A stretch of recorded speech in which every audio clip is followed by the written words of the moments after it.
Bonjour Anne-Sophie Pelletier. Bonjour. Merci d'avoir accepté notre invitation. Avec plaisir. Vous êtes aide médico-psychologique, membre de la CGT et ancienne porte-parole des grévistes d'un EHPAD dans le Jura. On va faire le point ensemble sur la situation du secteur hospitalier, notamment celui des EHPAD. Mais d'abord, notre revue s'appelle Regard. C'est quoi le regard d'Anne-Sophie Pelletier aujourd'hui?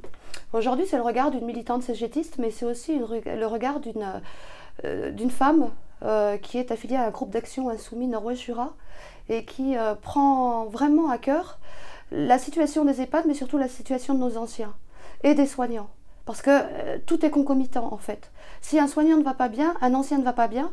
Et ce qui est surprenant, c'est quand un ancien ne va pas bien, un soignant ne va pas bien. Et c'est important justement, vous parlez de votre regard militante syndicale et militante politique. C'est important pour vous d'avoir ces deux entrées pour faire avancer vos idées? C'est important parce qu'on ne peut pas non plus tout faire qu'avec les syndicats. Il y a aussi des politiques qui doivent être mises en place. Et ça, même si les syndicats les revendiquent fortement, eh ben, les décideurs, ce sont nos politiques. Donc on ne peut pas dissocier fondamentalement les syndicats et la politique. Alors hier, les EHPAD, hébergement pour personnes âgées dépendantes, étaient en grève. Ça fait des années que les professionnels du secteur alertent sur les conditions de travail et d'accueil des personnes âgées. Pourquoi une mobilisation maintenant ? Maintenant, parce que je pense que c'est sincèrement, et je vais être un peu chauvine, mais le Jura, c'est ma région, et la grève des Opalines de Foucheran a permis cette prise de conscience nationale. Alors, par les médias, parce que sans les médias, on n'aurait pas eu cette prise de conscience. Et je suis chauvine dans le sens où, sans cette grève de Foucheran, je pense qu'il n'y aurait pas eu cette journée du 30 janvier, parce que c'est une pérennisation dans la durée. Une grève, c'est à l'instant T, mais pour qu'une grève soit réussie, et ça c'est notre plus belle victoire, et on la revendique très fortement, c'est la prise de conscience nationale, voilà, de la prise en charge de nos aînés, parce que c'est quand même une véritable question de société. Qu'est-ce qui vous plaît dans votre métier? Pourquoi vous avez choisi ce métier? Pour la relation à l'autre. On a tous des parents, des grands-parents, et moi j'ai eu la chance d'avoir une grand-mère qui était exceptionnelle, avec des valeurs. Et aujourd'hui, la femme que je suis, c'est ma grand-mère qui me l'a transmis. Et cette relation avec les personnes âgées, qui sont notre patrimoine commun et notre histoire vivante, eh bien, ce sont des apprentissages de tous les jours. Ce sont ces petites valeurs et ces recommandations, par exemple, sur la vie et sur le regard que porte sur l'histoire, qui nous fait voir le monde aussi différemment, avec leurs difficultés à eux, de leur temps, et puis les difficultés que l'on a aujourd'hui. Et puis bon, on relativise. Vous arrivez aujourd'hui à maintenir une relation, à vous intéresser à vos patients? Eh bien, de moins en moins, c'est pour ça qu'on est en grève. Et c'est pour ça que nous avons dénoncé sur 117 jours ce manque d'humain dans notre métier, qui est la quintessence même de mon métier d'AMP. J'ai fait ce métier pour l'humain. Parce que l'humain, c'est pas du chiffre. L'humain, c'est de l'humain, c'est pas quantifiable en argent. Dans le secteur du BTP, les accidents de travail représentent 6%, c'est 9,4% dans votre secteur. Comment vous l'expliquez? On l'explique par le manque de formation. Alors, dans les accidents, je considère aussi qu'il y a le burn-out. Parce que les filles, elles n'en peuvent plus. C'est un métier qui est très féminisé. Les filles, elles n'en peuvent plus de porter cette culpabilité de ne pas pouvoir faire leur travail correctement. Donc, ça mène à des burn-out. Et puis, il peut y avoir, vous savez, il faut mobiliser des personnes âgées. Les mobiliser, c'est les lever, les manipuler. Et puis, il peut y avoir des problèmes au cervical, des problèmes au bras, des problèmes au dos. C'est souvent d'ailleurs ce qui ressort le plus souvent. La ministre de la Santé dit comprendre la colère des personnels, mais entend rester ferme sur les budgets. Vous en parliez à l'instant. Elle parle budget, gestion, argent, évidemment. Vous parlez de services, d'aide, d'écoute.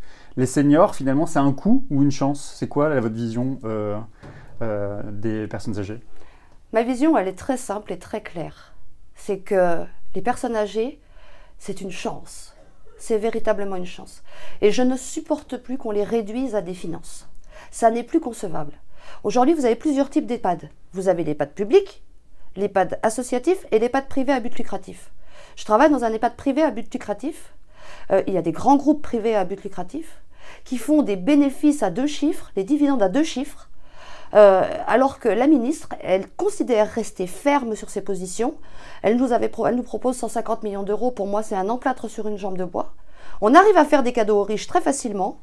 Et comme l'a dit quelqu'un hier que vous devez connaître, quand il s'agit des pauvres, on parle en millions. Quand il s'agit des riches, on parle en milliards. François Ruffin qui demandait à la ministre de sortir le carnet de chèques. Exactement. D'ici à 2060. Exactement. D'ici à 2060, une personne sur 3 aura plus de 60 ans. Vous avez l'impression que notre société se prépare justement au vieillissement? Absolument pas. Absolument pas, parce que ce n'est pas un problème qui est là depuis quelques années. Le journaliste Lacan, déjà, faisait un état des lieux, il me semble, en 2000, ça doit faire 15 ans, peut-être 2002, hein, mais à vérifier. Il faisait déjà un état des lieux des EHPAD, et il faisait un état des lieux des conditions de travail des soignants. On était déjà, il y a 15 ans, dans le même problème. On a eu avec M. Chirac le plan grand âge, qui préconisait un agent pour un résident. Les quinquennats successifs, aussi bien Hollande que M. Sarkozy que Chirac, n'ont absolument pas anticipé les besoins. Et c'est ce qui fait qu'aujourd'hui, on se retrouve dans des situations où l'État abandonne complètement ses anciens. L'État a un devoir quand même, il ne faut quand même pas l'oublier. Et j'entends Mme Bourguignon, après le rapport Ibora dont Caroline Fiat fait partie, l'État, je ne sais plus sa phrase exactement, mais se dédouane de ses anciens. Certes, elle en fait le constat, mais qu'est-ce qu'on met sur la table là aujourd'hui? Le constat, c'est très bien, au moins on a des gens qui sont d'accord sur le constat. Mais il faut mettre des mesures en place d'urgence, déjà d'urgence parce qu'on est en sous-effectif de façon récurrente, et si on n'anticipe pas dans 10 ans, mais quelle situation ça va être? Vous parliez de chance, c'est aussi une solution aux problèmes que connaît la société française sur la question du chômage, par exemple, je pense. On sait que les services à la personne vont générer énormément d'emplois, le troisième, le quatrième âge. Comment le monde syndical s'est-il emparé de cette question et justement, quelles sont vos propositions concrètes pour que ce secteur-là de la santé aille mieux? Alors, il ne faut pas prendre le prisme de la personne âgée que quand elle arrive en EHPAD. Le prisme, il commence aussi à domicile quand on commence à devenir dépendant avec nos collègues aides à domicile que je ne veux pas oublier. Parce que j'ai aussi été aide à domicile. Le problème, c'est que nos collègues aides à domicile, elles ont, à un moment donné, les mêmes problématiques que nous parce qu'elles sont seules au domicile, sans matériel, et puis très mal payées et très mal reconnues. Et donc, on a en EHPAD des personnes âgées qui arrivent de plus en plus vieilles, avec des pathologies de plus en plus lourdes. Et je me souviens plus de votre question. Non, je vous demandais justement, c'était comment le monde syndical s'était emparé de cette question et quelles étaient les propositions justement pour mieux encadrer ce phénomène de vieillissement de la population. Alors si vous m'autorisez à vous reprendre, je dirais que c'est d'abord les politiques qui ont pris en charge ce sujet. Moi, c'est M. François Ruffin qui a pris en charge ce sujet en brandissant à l'Assemblée nationale Le Monde qui titrait « On les met pas au lit, on les jette ». Donc les syndicats, évidemment, ont pris aussi à bras-le-corps. Mais personnellement, c'est Florence Aubenas qui a commencé à le prendre à bras-le-corps, et après c'est M. Ruffin. Parce que sans ces deux personnages clés, aussi bien journalistes que politiques, on serait peut-être encore dehors aujourd'hui. Alors les hôpitaux, les personnels pénitentiaires, les enseignants, peut-être bientôt les étudiants et les lycéens demain, c'est le moment de la convergence des luttes, vous y croyez? C'est nécessaire? Oui, j'y crois, et c'est complètement nécessaire, parce que je vais peut-être passer bizarrement pour quelqu'un d'un peu...